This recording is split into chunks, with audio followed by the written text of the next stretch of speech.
You're listening to the Hidden Killers podcast with Tony Brueski, featuring attorney, guest, and former felony prosecutor Eric Fadis. Jury selection in the Chad Daybell trial. It's taken some time. I mean, we're as we're recording, we're in the week of it. Probably going to continue on for a bit. Who are you looking for if you are there and you're weeding through all those jurors? If you're Chad Daybell's defense attorney, I'm looking for people who do not have children. I think people who have children could just be so personally affected by the alleged facts. But also people who are kind of out of the norm, who might be outsiders, who might be open to different ideas that are not mainstream. One thing we used to do as a prosecutor in jury selection is we would ask who has a bumper sticker on their car. This was back, before social media and stuff. And so perhaps what they're looking for on the defense side. And then lastly, people who just don't have a lot of information about this nationally publicized case. It's going to be hard to find. When you are doing the jury selection, obviously this has been a very publicized case. It's happening, in the area where these crimes took place. Obviously you go and ask people, what's your opinion? Have you had any opinions on social media? Do they go and check that from the jurors? Do they look back on their accounts? Can they go and look back on these accounts, especially if they're private, to really make sure that you don't have someone who has made some opinions on this already publicly? Without question, they need to. Every time I'm conducting a high-profile trial, I always have another attorney or a paralegal looking into the backgrounds of these potential jurors.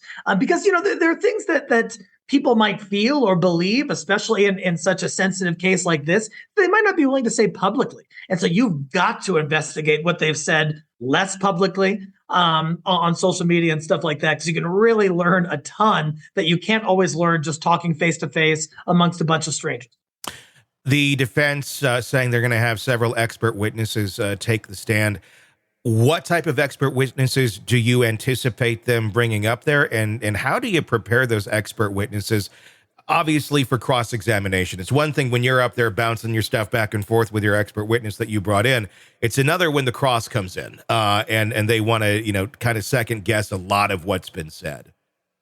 Yeah, I foresee at least two different kinds of experts that Chad Daybell could call. One is a mental health expert to just say, hey, this guy was off his rocker. He was so detached from reality. He didn't even really know what he was doing. But to prepare that person for cross, I think one thing I've seen is experts, defense experts get up there and they're kind of obstinate against the prosecutor and they're very resistant and they're not, giving up any ground.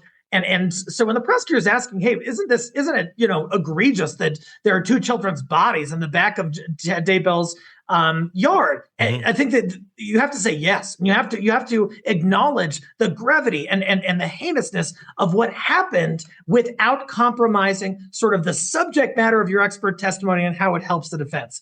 Lastly, the second type of expert, I think, is possibly a crime scene investigator who could analyze the nature of what that crime scene was when people got there and what it tells us about what could have happened before those bodies were placed where they're placed. At this point, we don't know if Chad's going to testify on his own behalf. I'm imagining that may be a call that they're hoping the answer is no to at this moment in time. But is that going to really depend on how the trial plays out? And if at some point they're like, look, Hail Mary, maybe the best shot. Do you think Chad should testify in any shape or form, depending on anything that happens in this? Or is this just always a bad idea no matter what? No, it's going to be a game time decision, and it could be absolutely necessary. We'll have to see how the evidence plays out. I have a theory, a speculative theory as to what their defense could be. I think their defense could be that Lori Vallow Daybell murdered these children and then enlisted Chad to kind of help with the cover up and the cleanup and as an accessory after the fact. And if that's the case, I think Chad has to get up there and explain to the jury how he was influenced by Lori Vallow Daybell, what she did, and what his less significant role was, if that turns out to be their defense. Is the blessing to Chad, if you will, the one good thing he has going on is the fact that Alex Cox is dead, and you can say, Alex, Lori had him do this? Because Lori, we know geographically, was not there when these kids were murdered. Not to say that she didn't order this or wasn't part of it, but geographically not there. So if you have Alex that's doing it, he can't testify. He's gone. It really opens up the narrative to whatever Chad wants it to be, if you will, at least trying to pitch that story to a jury. It totally does. And I've had cases, both as a prosecutor and defense, where there was a critical witness who was either deceased or missing, or we couldn't find that person.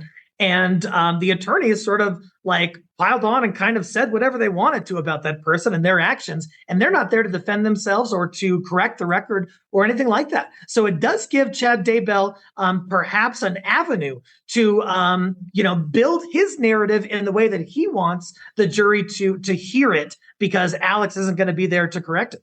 Sick of the ads? We are too. Start listening with no commercials now and get access to all of our episodes in advance of everyone else. Become a True Crime Today Premium Plus subscriber on Apple Podcasts. Search True Crime Today Premium Plus on Apple Podcasts or go to our podcast page and sign up now. True Crime Today Premium Plus. Sign up now.